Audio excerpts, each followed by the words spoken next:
साहेब साहेब मी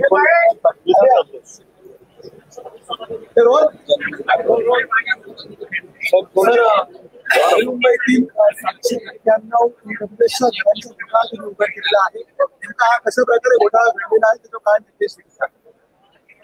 ज्या महापालिकांची लोकसंख्या 10 लाखापेक्षा जास्त आहे, 2013च्या नगर विकासच्या अधिसूचनेनुसार 4000 स्क्वेअर मीटर पेक्षा जास्त भूखंडावर कामकाज होत असताना त्या विकासकाकडनं 20% घरं, 20% घरं ही ईडब्ल्यूएस म्हणून घेतली जातात आणि ती ईडब्ल्यूएसच्या अंडर म्हाडाला हँडओव्हर केली जातात आणि म्हाडा मग ईडब्ल्यूएसच्या अंतर्गत त्या ठिकाणी त्यांची लॉटरी करते.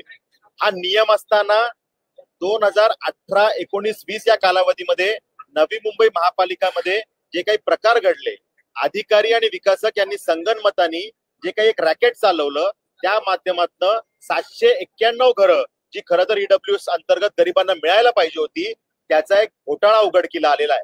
आणि त्याचं जर का आपण रक्कम काढायची म्हटलं तर 791 घरं साधारणतः 30 ते 50 स्क्वेअर फूटची घरं द्यायची आहेत, स्क्वेअर मीटरची ही घरं द्यायची आहेत. त्याची रक्कम जर काढली तर ती 500-600 करोडच्या घरात जाते आणि ती घरं दिली तर नाही आणि चढ्या भावात विकली, त्याचं जर गणित काढलं तर 1000 कोटीपेक्षा जास्तचा हा घोटाळा आहे. महापालिकेने आणि त्या ठिकाणी नगर विकासच्या अधिकाऱ्यांनी जे उत्तर दिलं ते सभागृहामध्ये लक्षवेधीला एकदम थातूर मातूर आणि चुकीचं उत्तर देण्याचं काम त्यांनी केलं. आणि त्यामध्ये त्यांनी युडीसीपीआर जो 2020 नंतर आला त्यातल्या एका क्लॉजचा उल्लेख करून सांगितलं की आम्हाला ही अट कशी लागू होत नाही. त्याच कालावधीमध्ये 2018-19 ला त्याच नवी मुंबई महापालिकेमध्ये एकूण 5 विकासकांनी 148 घरं त्या ठिकाणी ईडब्ल्यूएस मध्ये बांधून दिलेली आहेत, म्हाडाला हँडओव्हर झाली. मग ती कुठल्या नियमाखाली महापालिकेने घेतली होती याचं उत्तर आम्ही सभागृहात विचारलं. मग जर का तिथे तुम्ही ती घरं घेता, 148 घरं घेऊन ईडब्ल्यूएस मध्ये ती म्हाडाला देता, एकीकडे हे तुम्ही करता आणि बाकीच्या 11 विकासकांना मात्र वेगळा न्याय लावता, त्यांना सीसी मध्ये पहिले लिहिता की तुम्हाला ईडब्ल्यूएस ची घरं द्यावी लागतील आणि काही कालावधीनंतर ती सीसी चेंज केली जाते आणि त्यातनं ती ईडब्ल्यूएसच्या घरांची अट काढली जाते. अशा पद्धतीचा एक रॅकेट या विषयात समोर आलेला आहे. त्यामुळे आम्ही मागणी केली की या विषयाची चौकशी व्हायला पाहिजे.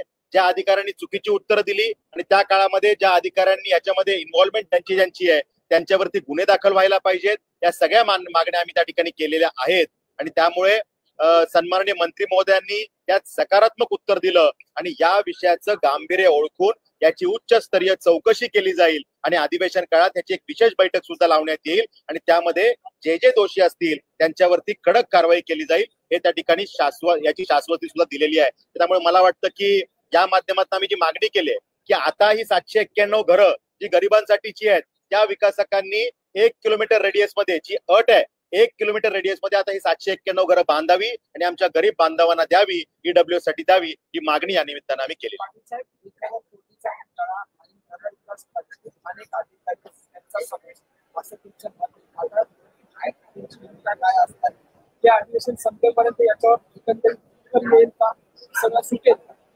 खरं तर अधिकाऱ्यांची मानसिकता किती चुकीची असू शकते याचं उदाहरण म्हणजे हा प्रकार आहे.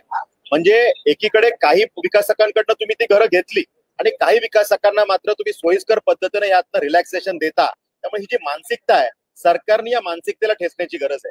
असे अधिकारी सरकार चांगलं काम करत असताना नाव खराब करण्याचं काम करते. त्यामुळे अशा अधिकाऱ्यांवर कारवाईची आम्ही मागणी केलेली आहे आणि जी काही बैठक ह्याच्यामध्ये आम्हाला करायची आहे अधिवेशन काळातच ही बैठक आम्ही त्या ठिकाणी लावून घेणार आहोत. त्यासाठीचा सगळा पाठपुरावा मी त्या ठिकाणी करत आहे.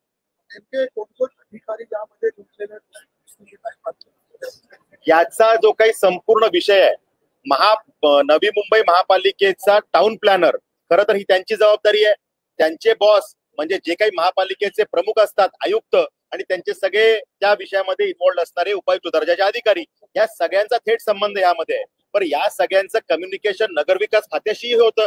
पण तत्कालीन जे अधिकारी आहेत की ज्यांनी या विषयाला रोखलं नाही, ज्या युडीसीपीआरच्या नियमाचा चुकीचा अर्थ लावला, या सगळ्यांवरती या ठिकाणी कारवाई केली पाहिजे. अशा प्रकारचे हे सगळे अधिकारी आज गुंतलेले आहेत.